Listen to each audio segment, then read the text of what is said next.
जिंदगी में 4 बातें पाई जाएं। आका ने फरमाया ज्यादा नहीं, बस 4 बातें तेरी जिंदगी में पाई जाएं, अल्लाह तुझे इज्जत देगा। उन 4 बातों में से पहली बात ताजदारे मदीना ने बयान फरमाई, सिद्क़ हदीसिन, जब भी कलाम करो सच बोलो, जब भी बोलो सच बोलो, कभी अपनी जबान से झूठ ना निकालो। ताजदारे मदीना का फरमाने वाली है, अस्सिद्क़ु युंजी वल किज़्बु युहलिक, सच्चाई निजात देती है और झूठ हलाक और बर्बाद कर देता है। और ताजदारे मदीना इमामुल अंबिया का एक फरमाने आलिया आपके सामने आया होगा कि कच्ची प्याज कच्चा लहसुन खाकर मस्जिद में ना आया करो, फरिश्तों को तकलीफ होती है। ताजदारे मदीना ने फरमाया, जब कोई ईमान वाला कोई मुसलमान झूठ बोलता है तो फरिश्तों को तकलीफ होती ही नहीं, बल्कि फरिश्ते उस तकलीफ के बाइस उस बंदे को छोड़कर मीलों दूर निकल जाते हैं। रहमत के फरिश्ते उसके करीब में नहीं रहते जब बंदा अपनी जबान से झूठ बोलता है।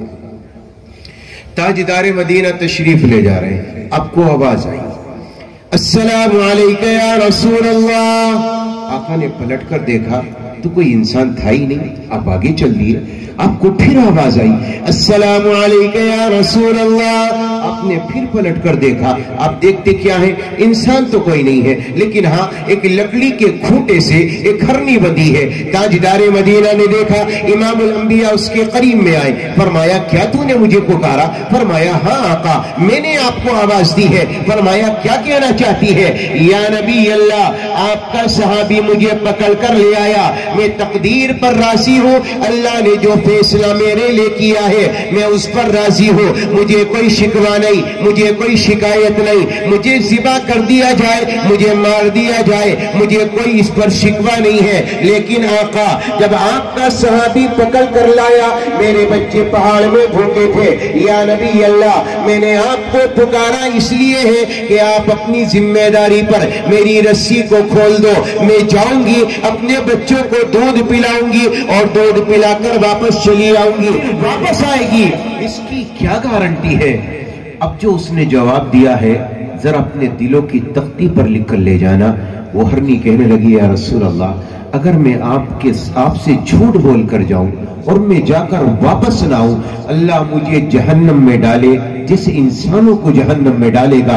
ताजदारे मदीना ने जब ये सुना, आपने उसकी रस्सी को खोल दिया, फरमाया जा अपने बच्चों से जाकर मिल करा, अपने बच्चों को दूध पिला करा। ये दौड़ती हुई गई, थोड़ी देर नबी पाक अलैहिस्सलाम वहां तशरीफ फरमा रहे, थोड़ी देर के बाद ये हरनी दौड़ती हुई आई, ताजदारे मदीना के करीब में आकर बैठ गई। उसके बाद वो सहाबी चले आए जो पकड़ कर लाए थे, ताजदारे मदीना को अपने घर के आंगन में देखा, खुशी से झूमने लगे, आका आप मेरे घर के अंदर, या नबी अल्लाह आप मेरे मकान के अंदर, आका मैं आपके लिए क्या पेश करूं? आज तो मेरे मुकद्दर जाग गए, आज तो मेरी किस्मत खुल गई। आका ये कीमती ऊंट खड़े हैं, ये कीमती घोड़े खड़े हैं, आप इनमें से जो चाहे पसंद फरमा ले, आप जो पसंद फरमाएंगे वो मेरे लिए बेहतर होगा उससे जो आप मेरे घर में छोड़कर जाएंगे। मेरे आपके आका ने फरमाया, न तेरे कीमती ऊंट चाहिए, न तेरे कीमती घोड़े चाहिए, हाँ ये जो हरनी तो पकड़ के लाया है ये मुझे तोहफे में दे दे। या रसूल अल्लाह, हरनी की तो कोई औकात ही नहीं है, ये आपका तोहफा आप कबूल फरमाइए, लेकिन इसमें से कुछ ले लो। मेरे आका ने फरमाया नहीं, बस ये हरनी मुझे दे दे। ताजदारे मदीना ने उस हरनी को लिया, उसकी रस्सी को खोला, फरमाया जा अपने बच्चों में जा, अपनी जिंदगी जी ले। ये तोड़ती हुई गई, इसने पीछे मुड़कर देखा, ताजदारे मदीना को सलाम किया, फिर आगे गई, फिर नबी को मुड़कर देखा, फिर अदब बजा लाई, फिर नबी को सलाम किया। नबी जहां तक नजर आते गए बार बार मुड़कर देखती गई। यहां मैं 2 बात कहना चाहूंगा। पहली बात तो यह है, हरनी को मालूम है मैं दूध पिलाकर जाऊंगी, अब सहाबी मुझे ज़िबा करेगा, अब मुझे कत्ल कर दिया जाएगा। लेकिन अंदाजा लगाइए दिल में कदरदानी किसकी है? ताजदारे मदीना की। दिल के अंदर अहमियत किस बात की है? इमामुल अंबिया से वादा किया है, मैं नबी से वादा करके आई हूं, मैं जरूर पहुंचूंगी। मालूम है जान चली जाएगी, मालूम है मेरी दुनिया से रुखसती हो जाएगी, मेरे बच्चे अलग, मैं अलग हो जाऊंगी। लेकिन क्या कदरदानी रसूलुल्लाह की हरनी के दिल में थी, अपनी जान की परवाह किए बगैर ताजदारे मदीना इमामुल अंबिया के दरबार में चली। کاش یہ قدردانی آج میرے دل میں ہو، کاش یہ قدردانی آپ کے دل میں ہو، کاش کی یہ قدردانی میں اور آپ کے دل میں اتنی پائی جائے کہ اللہ کے رسول کی سنتیں، آپ کا طریقہ اور آپ کی محبت، آپ کی باتوں کا پاس و لحاظ میرے اور آپ کے دل میں آ جائے۔ کم سے کم یہ تو سوچو، تاجدار مدینہ امام الانبیاء نے فرمایا اگر میرا امتی ہے کسی اور گناہ میں مبتلا ہو جائے ہو سکتا ہے، لیکن آقا نے فرمایا میرا امتی ہو کر جھوٹ بولے، نبی نے فرمایا یہ ممکن نہیں ہے۔ اگر ذرہ برابر بھی رسول اللہ کا پاس و لحاظ ہوتا، آپ کی قدردانی ہوتی، آپ کی عزت میرے اور آپ کے دل میں ہوتی، یقیناً واللہ تو آج کا مسلمان کبھی جھوٹ کے قریب نہیں جاتا۔ آج 80% سے زیادہ مسلمانوں کا طبقہ جھوٹ پر آمادہ، تجارتیں جھوٹ پر ہیں، جھوٹ بول کر کام چلانا، دھوکہ دے کر کام چلانا آج میرا اور آپ کا مزاج بن گیا، ہماری عادتیں بن گئی۔ تاجدار مدینہ امام الانبیاء نے فرمایا الصدق ینجی والکذب یہلک، سچائی نجات دیتی ہے، جھوٹ ہلاک کرتا ہے، برباد کرتا ہے۔ جھوٹ کے قریب نہ جاؤ، جب بھی بولو سچ بولو۔ نبی نے فرمایا یہ سچ بولنا تمہیں عزت دے گا، تمہیں کامیابی دے گا۔ دوسرے نمبر پر نبی نے فرمایا وَحِفْظُ أَمَانَةٍ، امانت کا خیال کرو، کسی کو دھوکہ نہ دو۔ مَنْ غَشَّ فَلَيْسَ مِنَّا، ابھی حضرت فرما رہے تھے نماز کا چھوڑنے والا کفر کے قریب پہنچا۔ مَنْ تَرَكَ الصَّلَاةَ مُتَعَمِّدًا فَقَدْ كَفَرَ، لیکن نبی نے فرمایا مَنْ غَشَّ فَلَيْسَ مِنَّا، جس نے کسی کو دھوکہ دیا میری امت سے باہر ہو گیا، وہ مجھ سے الگ ہو گیا۔ حضرت جریر بن عبداللہ اپنے غلام کو بھیجا جاؤ ایک گھوڑا خرید کر لاؤ۔ وہ بازار میں پہنچے، ایک قیمتی گھوڑا نظر آیا، اسے 300 درہم میں خرید کر لے آئے۔ حضرت جریر بن عبداللہ نے کہا گھوڑا کتنے میں مل گیا؟ حضور بڑا سستا ملا ہے، 300 میں خرید کر لے آیا۔ فرمایا بھئی یہ کس سے لے آیا؟ قیمتی گھوڑا ہے، بڑا نسلی گھوڑا ہے، کس سے لے کر آیا؟ حضور بازار میں کھڑا ہے، چل میں بھی چلتا ہوں۔ آپ وہاں پہنچے، آپ نے مالک سے پوچھا بھئی یہ گھوڑا تو نے کتنے میں دے دیا؟ بھئی میں نے 300 میں بیچ دیا۔ بھئی یہ تو 400 کا مل جاتا، 600، 500، 600، 700۔ فرمایا جی میں تو 300 میں بیچ چکا۔ حضرت جریر بن عبداللہ نے فرمایا اپنے غلام سے اسے 400 درہم نکال کر اور دو، اس کا گھوڑا 700 کا ہے۔ 700 دے دیے، واپس آنے لگے۔ حضرت جریر بن عبداللہ نے فرمایا، غلام نے کہا حضور ایک بات بتائیے، گھوڑا 300 میں خرید چکا تھا، معاملہ طے ہو چکا تھا، شرعی اعتبار سے کوئی قباحت نہیں تھی، آپ نے کس خوشی میں 400 درہم بڑھا کر دیے؟ تو حضرت جریر بن عبداللہ نے کیا کہا ہے، کاش وہ ہمارے دلوں کی تختیوں پر لکھا جائے، ہمارے دلوں پر برق ہو جائے۔ تاجدار مدینہ امام الانبیاء کا یہ صحابی کہتا ہے کہ میں نے رسول اللہ صلی اللہ علیہ وسلم کے ہاتھ پر ہاتھ رکھ کر قسم کھائی ہے میں کسی کو دھوکہ نہیں دوں گا۔ وہ بیچارہ انجان تھا، اس کا گھوڑا نسلی تھا، اس کی نسل سے وہ واقف نہ تھا، اس کی قیمت اس کو معلوم نہ تھی۔ اگر میں دھوکے میں رکھ کر اس کو خرید کر لاتا یہ دھوکہ ہوتا، اور میں نے رسول اللہ سے بیعت لی ہے میں کبھی کسی کو دھوکہ نہیں دوں گا۔ ہمیں دھوکے سے سامان مل جائے، دکان والا بیچارہ 500 روپے کا نوٹ آپ کو دے دے اور 500 سامان بھی دے، لوٹا بھی دے، تو چپکے سے رکھ لائیں گے، مزہ آ گیا، سامان بھی مل گیا اور کام بھی ہو گیا۔ نہیں، اللہ میری آپ کی حفاظت فرمائے۔ من غش فلیس منا، دھوکہ دینے والا آپ کی امت میں نہیں رہتا، باہر ہو گیا۔ نبی نے فرمایا دھوکہ نہ دو، سچ بولو، دھوکہ نہ دو۔ نمبر 3 وحسن خلیقت، اخلاق اعلیٰ ہو، زبان کا بول میٹھا ہو۔ ایک صحابی تاجدار مدینہ کے دربار عالیہ میں آیا، کہنے لگا یا رسول اللہ ای الاسلامی افضل، سب سے بہترین مسلمان کون سا ہے؟ آقا یہ بتاؤ سب سے بہترین مسلمان کون سا؟ نماز پڑھنے والا، زکات دینے والا، قرآن پڑھنے والا، تہجد پڑھنے والا، جہاد کرنے والا، راہ خدا میں جانے والا، مال لٹانے والا، عمرے کرنے والا؟ نہیں نہیں نہیں نہیں، تاجدار مدینہ امام الانبیاء نے فرمایا اطعام الطعام وطیب الکلام، آقا نے فرمایا لوگوں کو کھانا کھلانے والا، اپنی زبان سے میٹھا کلام کرنے والا دنیا کا سب سے حسین مسلمان ہے، سب سے بہترین مسلمان ہے، جس کی زبان کے بول میٹھے ہو، جس کے اخلاق والا ہو۔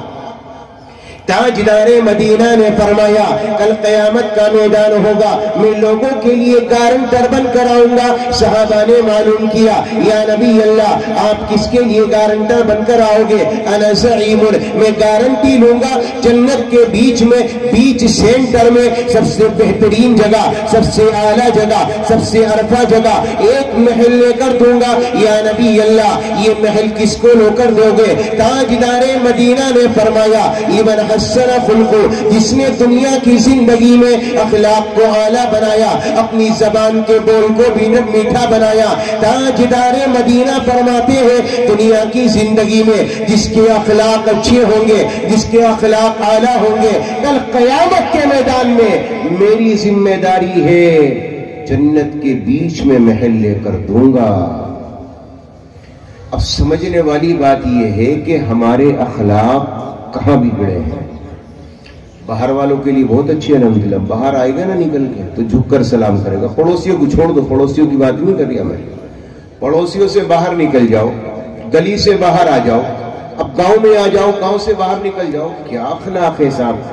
लेकिन जब उसके पड़ोसियों से मालूम करोगे तो अखलाक जर्रा बराबर नहीं। और उसी के घर वालों से मालूम करो अखलाक कैसे हैं, बड़े बुरे अखलाक हैं। बेटे के अखलाक कैसे है, कलाम नहीं करता। भाई के अखलाक कैसे है, कलाम नहीं करता। बीवी से मालूम करो शोहर के अखलाक कैसे है, बड़ा कड़वा मिजाज है, बड़ा तुर्शी मिजाज है। बच्चों से मालूम करो अब्बा कैसे है, लाठी बड़ी जबरदस्त है। ये अखलाक मेरे और आपके हैं। ताजदार मदीना ने फरमाया अपने घर में आए, अपनी माँ को अपने बाप को मोहब्बत की नजर से देख, अल्लाह हज की बराबर सवाब देगा। ताजदार मदीना के दिल का तसव्वुर ये था काश के मेरे माँ बाप जिंदा होते, चलो बाप ना था मेरी माँ जिंदा होती, मैं नमाज ईशा पढ़ाने के लिए अपने घर से निकलता, ईशा के फर्जों की नियत बांधता, किरात शुरू कर देता। अल्हम्दुलिल्लाहि रब्बिल आलमीन अर्रहमानिर रहीम मालिकी यौमिद्दीन। मेरे आका ने फरमाया इसी दरमियान में मेरे घर की खिड़की खुलती और मेरी माँ आमिना मुझे आवाज देती, या मोहम्मद या मोहम्मद या मोहम्मद। मेरे आका ने फरमाया मैं फर्ज नमाज की नियत तोड़ देता, माँ की बात का जवाब देता। जिस माँ को तुम जलील करते हो रसूलुल्लाह का उस माँ के बारे में ये तसव्वुर है। हजरत जिब्रील का आना हुआ, या नबी अल्लाह मतस्सा, क़यामत कब आएगी? नबी ने फरमाया मल मसऊल अन्हा बिअअलम मिन साइल। हजरत जिब्रील ने कहा अखबिरनी अन अमारातिहा, उसकी निशानियां बतला दो। ताजदार मदीना ने फरमाया अन तलिदल अमतु रब्बतहा, जब एक माँ को जलील किया जाएगा अल्लाह क़यामत को कायम करेगा। जब माओ को जलील किया जाए, उन्हें गालियां दी जाए, उनसे तुर्शी से कलाम किया जाए, सख्ती से कलाम किया जाए, मेरे नबी ने फरमाया अल्लाह क़यामत को कायम कर देगा। क़यामत को ज़िनाकारी से नहीं जोड़ा, शराब से नहीं जोड़ा, बेनमाजी होने से नहीं जोड़ा, बल्कि आका ने फरमाया जब माँ को जलील किया जाएगा अल्लाह क़यामत को कायम। घर में जाता इतना मुंह बड़ा मोटा लेकर, भाई से कलाम नहीं करता, दीनदार नमाजी रोजेदार, अल्लाह के रास्ते में जाने वाला, दर चेहरे पर दाढ़ी, सर पे टोपी, कुर्ता पहने हुए, कुर्ता पजामा ऊंचा, और देखो कलाम किसी से नहीं। क्यों भैया क्या हो गया? मेरे घर का मसला है। अजीब दीनदार है, दिल में खलिश रखकर, दिल में रंजिशें रखकर, दिल में अदावतें रखकर, दिल में बुक्स और बड़ाइयां रखकर अल्लाह को पाना चाहते हो, ये तुम्हारी भूल है। मा जअलल्लाहु लिरजुलिन मिन क़ल्बैनि फी जौफी, अल्लाह ने किसी के सीने में दो दिल नहीं उतारे कि एक दिल में अल्लाह उतार लिया जाए और दूसरे दिल में लोगों के लिए नफरतें पाली जाए। एक ही दिल है, या तो नफरतें रहेंगी या अल्लाह रहेगा। अल्लाह रहेगा, नफरतों के लिए जगह नहीं, और जब रब दिल में आ जाएगा तो नफरत के लिए कोई जगह बाकी ना रहेगी। अल्लाह के बंदो दिलों को पाक करो, साफ करो, तब अल्लाह आएगा। भाइयों से रंजिशें, भाइयों के लिए अखलाक बुरे, औलाद के लिए बुरे। अखलाक हमारे हैं कहाँ? वहां है जहां हमें अखलाक दिखाने नहीं चाहिए, जहां दिखाने चाहिए वहां अखलाक का नामो निशान भी नहीं है। اللہ کے نبی نے فرمایا اخلاق اعلیٰ بناؤ، یہ تیسری بات۔ چوتھی بات وعفۃ فی طعمۃ، تمہارا کھانا حلال ہو، تمہارا کھانا پاکیزہ ہو، تمہارے کھانے میں حرام کا شبہ نہ ہو۔ وکل لحم نبت من السحت کانت النار اولی بہ، حرام مال سے اپنے جسم کو پالو گے بڑھاؤ گے جہنم کے مستحق ہو، جنت میں نہیں جا سکتے۔ تاجدار مدینہ امام الانبیاء کا فرمان عالی ہے، اگر اللہ نے کسی کو اولاد زیادہ دی ہے، آمدنی کے ذرائع کم ہے، اس کے باوجود اولاد کے پیٹ میں حلال لقمے ڈالے، نبی نے فرمایا کل قیامت کے میدان میں آئے گا، اللہ تبارک و تعالی اسے جنت میں داخل کرے گا اور اسے جنت میں جانے سے کوئی نہیں روک سکتا۔ میرے آپ کے آقا نے فرمایا آپ کی مجلس لگی ہے، صحابہ موجود ہیں، ایک صحابی نوجوان ٹہلتا ہے، کبھی ادھر جائے کبھی ادھر جائے، صحابہ کہنے لگے یا نبی اللہ کیا اچھا ہوتا اس کی جوانی راہ خدا میں گزرتی، یہ جوان اللہ کے راستے میں جاتا۔ تو میرے آپ کے آقا نے فرمایا ایسا نہ کہو، اگر اس کا یہ چلنا پھرنا اس لیے ہے کہ اولاد کے پیٹ میں حلال لقمے ڈالے فہو فی سبیل اللہ، تو یہ اللہ کے راستے میں ہے۔ اولاد کے پیٹ میں حلال لقمے ڈالو، حرام نہ ڈالو۔ حرام پر کبھی نسل آباد نہیں ہوتی اور حلال پر کبھی نسل برباد نہیں ہوتی۔ اللہ ہمیں عمل کی توفیق عطا فرمائے۔ میرا وقت بڑا مختصر ہے، آپ کا پروگرام زیادہ لمبا ہے، بس اپنی بات کو یہیں پر ختم کروں گا۔ یہ 4 باتیں تاجدار مدینہ امام الانبیاء نے آپ کو دی ہیں۔ سچ بولو، جھوٹ نہ بولو، لوگوں کو دھوکہ نہ دو، اخلاق اچھے بناؤ اور اپنے کھانے میں حلال کھلاؤ، اپنے آپ بھی حلال کھاؤ، اولاد کو بھی حلال کھلاؤ۔ اللہ تعالی ہمیں ان 4 باتوں پر عمل کی توفیق عطا فرما دے۔ نبی نے فرمایا اگر یہ 4 باتیں آپ کی زندگی میں آ گئیں، اللہ آپ کو معاشرے میں عزت دے گا، اللہ آپ کو ایک مقام دے گا، قیامت میں آؤ گے وہاں بھی عزتیں ملیں گی، اللہ کے دربار میں بھی ایک بڑا مقام حاصل ہوگا۔ اللہ مجھے آپ کو عمل کی توفیق عطا فرمائے۔